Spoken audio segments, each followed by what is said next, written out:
பெரியசாமி அவர்களை அப்புசுவா அவர்களுக்கு நல்லாடை அணிவிக்குமாறு அனுப்புவோம்.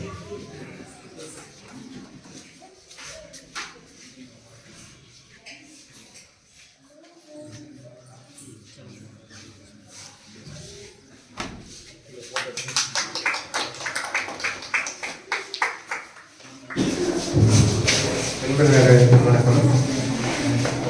ஒரே நிமிஷம் செய்தியை கொட்டி கிடைக்கிறது அப்படி பேச்சுவாங்க சொல்லுவாங்க. ஆயிரக்கணக்கான விஷயங்கள் இருக்கிறது.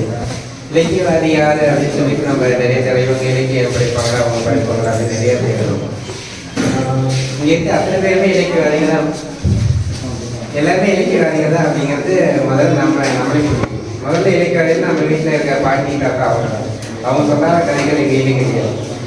ஒரு சின்ன கால் வலி குதிகால் வலி நடந்தால் அவங்களோட எடுத்து தெரியாது வச்சு கால் வலிக்க சொல்லுவாங்கன்னு நினைக்கிறேன். சரியாக தெரியல. ஆனால் அதை சொல்கிறதுக்கு ஒரு நிறைய கதை சொல்லுவாங்க. நான் வெளியே போனோம், அவங்க சொன்னாங்க, அப்போ ஒன்று கேட்கல, நாங்கள் இன்னும் உள்ளே போனோம், சாமியார் சொன்னார், அப்படி ஒரு பச்சை பாம்பு ஒன்று இருந்தது. இதுமாதிரி நிறைய கூட கதையில் வரும். முன்னாடி அவங்க வீட்டுக்காரங்க அந்த சவுப்பு கலர் சட்டை போட்டுட்டு அதில் இந்த மாதிரி 50 வருஷத்துக்கு முன்னாடி நடந்தது நேற்று நடந்த மாதிரி சொல்லிட்டு இருப்பாங்க. கட் பண்ணி தான் அதெல்லாம் நிறைய ஜாயின் பண்ணி தான் வரும். கால் வலிக்குது அந்த எத்த செடி வச்சா சரியாக போயிட்டு சொல்கிற ஒரு விஷயத்துக்கு ஒரு கதையே சொல்லுவாங்க. கடைசியாக சிறுகதை மாதிரியே முடிப்பாங்க. கடைசி என்ன ஆச்சுன்னா, எனக்கு அவங்க சொன்னது கேட்டால் சரியாக போச்சு, கூட வந்து கேட்கல, அவங்க 7 லிட்டர் வாங்கிட்டு வச்சா இனி வந்து கடன் கட்டிட்டு இருக்கான் அப்படின்னு. சாதாரண இப்போ இலக்கியம் அப்படிங்கிறது இது மாதிரி நிறைய விஷயம் இருக்குது. பதிவு பண்ண வேண்டிய விஷயங்கள் ஆயிரக்கணக்கில் இருக்குன்னு சொல்லுவாங்க. அது மாதிரி நம்ம ஊரை பொறுத்தவரையிலும் பேசு பொருள் நம்ம எடுத்துக்கிற கரு அப்படின்னு பார்த்தீங்கன்னா கற்பனை பண்ண முடியாத பல விஷயங்கள் வந்து, அதாவது படிச்சுட்டே ஆமாம் இதை கூட எழுதியிருக்கலாம்ல அப்படின்னு நமக்கு தோன்ற மாதிரி சாதாரணமாக பார்த்துட்டு போவோம். நமக்கு தெரியாது, சாதாரணமாக தெரியாது. அதை கவனித்து அதை சிறுகதையை ஆக்க முடியும் அப்படிங்கிற மாதிரி ஒரு வித்தியாசமாக திங்க் பண்ணி எழுதுன கதைகள் தான் இங்கே இன்னைக்கு பேசுகிற வகையில் கவனிச்ச வகையில் எல்லாமே அந்த மாதிரி தான் இருக்குது. நம்ம ஊர் சுற்றி இது மாதிரி மிக அழகாக எழுதக்கூடிய படைப்பாளையை மறுபடியும் மீண்டும் ஒரு முறை இங்கே செஞ்சதுக்கு ரொம்ப மகிழ்ச்சி. அனைவருக்கும் எனக்கு மனமார்ந்த வாழ்த்துக்கள்.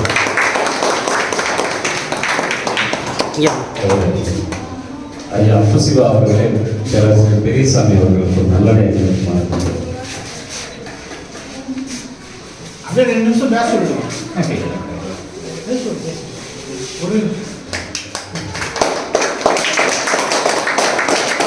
எங்கே எங்கே கேமரா பார்க்குறது இல்லையா? தேங்க்யூ. அனைவருக்கும் என் ஆசமகிழ வணக்கம். காலம் கருதி இதை என்பது போல 2 நிமிடம் மட்டுமே கொடுத்த ஐயாவுக்கு என்னுடைய முதல் நன்றி தெரிவித்துக் கொண்டு நாளாக எடுத்துக்கிறேன். நாற்சதைகள் என்ற புத்தகத்தை கடந்த சேலம் மாவட்டத்துடைய புத்தக திருவிழாவில் அந்த புத்தகம் வாங்கணும்னு போனேன். அங்கேருந்து யாருக்கா ஃபோன் பண்ணலான்ட்டு நடராசன் ஐயா அவருக்கு ஃபோன் பண்ணி எனக்காக ஒரு புத்தகத்தை சிபாரிசு செய்யணும்னு கேட்கும்போது, நம்ம பதிப்பத்தினுடைய புத்தகம் நாற்சதைகளை ஒரு தடவை வாசிப்படின்னு சொன்னாங்க. அதை கையோட வாங்கி படிச்சிருந்தேன். ரொம்ப மிக்க மகிழ்ச்சியாக இருந்துச்சு. கதையாடி பதிப்பகத்திலிருந்து இப்படி ஒரு புத்தகத்தை கொடுத்ததுக்கு எனக்கு பயங்கர மகிழ்ச்சி, மிக்க மகிழ்ச்சியாக இருந்துச்சு. அந்த காலத்துல எல்லாம் என்ன சொல்லுவாங்க அப்படின்னா, ஒருத்தரை பாராட்டும் போது என் தலைவனே, கொச்சனே, கொடியனே, பெற்றோனே, அவனே, இவனே அப்படின்னு கவிஞருக்கே உருத்தான ஒரு இருமாப்பு செயல்கள் அந்த காலத்தில் இருந்ததாக கேள்விப்பட்டேன். அது கவிதைக்கான சொந்தமாக இருக்கலாம், பட் கதைகளுக்குள் அந்த மாதிரி வார்த்தைகளை உபயோகப்பட வேண்டாம் என்ற ஒரு வாசகத்தை நான் போன வேண்டுகோள். இதே ஒரு பிரதமரை பற்றியோ முதலமைச்சரை பற்றியோ, ஒரு முதலமைச்சருக்கும் ஒரு மந்திரிக்கும் ஒரு சட்டமன்ற உறுப்பினருக்கும் இடையே ஒரு கதை. அந்த கதையை நாம் எப்படி ஆக்குவோம்? முதல்வர் வந்தார், மந்திரி எடுத்தார், சட்டமன்ற உறுப்பினர் சாப்பாடு போட்டார் என்றுதான் நாம் வார்த்தைகளாக வர்ணிப்போம். ஆனால் அதையே தண்டல்காரன் வந்தான், கொட்டகை அடித்தான், மோளம் தட்டினான், பறை அடித்தான், வந்தான் வந்தான் போட்டி போனான், இப்படிப்பட்ட சில வார்த்தை ஜாலங்களை சில புத்தகங்களில் நான் பார்ப்பது உண்டு. ஐயா டாக்டர் ஸ்ரீனையா கூட தற்பொழுது பேசும்போது நெருடலான ஒரு வார்த்தையை கையாண்டார். என் மனதுக்கு சற்றே கடினமாக தான் இருந்தது. ஐயாவுடைய புத்தகத்தில் எனக்கு ரொம்ப பிடிச்ச ஒரு செத்தவனுக்கு சுக்குன்னு சொல்லி ஒரு கதை இருந்துச்சு. சிங்கிடி தாத்தா, தாத்தாவையே பார்த்துருக்கேன். அது ஒரே ஒரு வார்த்தைக்கு மட்டும் எனக்கு அர்த்தம் புரியல. அதை எழுதி கேட்டுருக்கேன். நம் பேரங்கிட்ட தாமிச்சுக்கோப்பா அப்படின்னு கேட்பாங்க. அது எனக்கு இன்ன வரைக்கும் எனக்கு புரியல. ஐ திங்க் அது படிக்கும்போது மன்னிச்சுக்கோப்பாங்கிற மாதிரி பொருள் பட்டுச்சு. தாமிச்சுக்கோப்பா அப்படின்னு ஒரு கருத்து நல்லா இருந்துச்சு.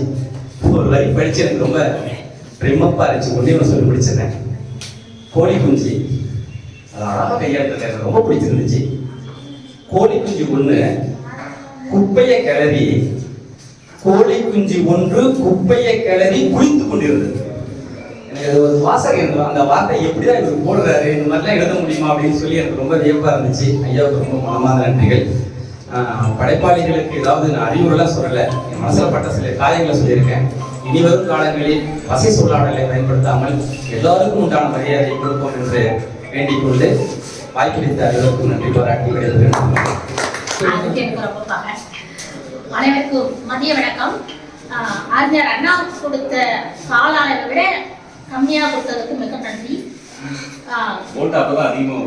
காலால் உள்வாங்கியதை கருத்தாக ஒரே நிமிடத்திற்குள் முடித்துக் கொள்கிறேன். குடம்பியினுடைய நிழலில் பெண்ணும் பெண்ணியம் சார்ந்த கருத்துக்களும் மேலோங்கி இருந்தது. நான் கேட்கிறேன், இது ஒரு கழிவிறக்கம் போல் இருந்தது. பெண்களுடைய அந்த அந்த கஷ்ட நஷ்டங்களில் மட்டுமே எனக்கு ரொம்ப மேலோங்கி இருந்த ஒரு கதை போல இருந்தது. அதுக்கு பேர் கழிவிறக்கம்னு சொல்றாங்க. தனக்கே தனக்கு ஐயோ நான் பாவம் அப்படின்னு சொல்லிக்கிற மாதிரியான ஒரு சூழ்நிலை இருந்தது. இது எனக்கு எதை உணர்த்தச்சு கொஞ்சம் டச்சிங்கா இருந்ததுன்னா, women is a weaker sex அப்படின்ற வார்த்தையை கருத்தை மிகப்படுத்தியது போல் இந்த புத்தகம் இருந்தது. women is a weaker sex கிடையாது, women not a weaker sex. இதற்கு நம்மளுடைய பெண்ணிய படைப்பாளர்கள், பெண்ணியம் சார்ந்த படைப்பாளர்கள் அதை உடைத்தெறிந்து விட்டு அடுத்த கட்டத்தை நோக்கி நம்ம செல்லலாம் அப்படிங்கிறத உங்களுக்கு மிக தாழ்மையான கருத்தா 108 வசந்தம் சாதாரண மனிதர்களை கூட கடவுளாக பார்க்கப்படுவதும், கடைநிலை ஊழியர்களின் அவசர உதவிகள் சாதாரணமாக கடத்தப்படுவதும் இங்கே அழகாக காட்டப்பட்டுள்ளன. ஆனாலும் அவரவர் கடமைகள் கச்சிதமாக நிறைவேறிக் கொண்டே இருக்கின்றன. இன்றும் மனித நேயம் இங்கே போற்றப்படுகின்றன. யாரும் அங்கீகாரம் செய்தாலும் செய்யாவிட்டாலும் மனித நேயம் போற்றப்பட்டு கொண்டே இருக்கின்றன. நாச்சதைகளின் கரிபுரிவி ஐயா,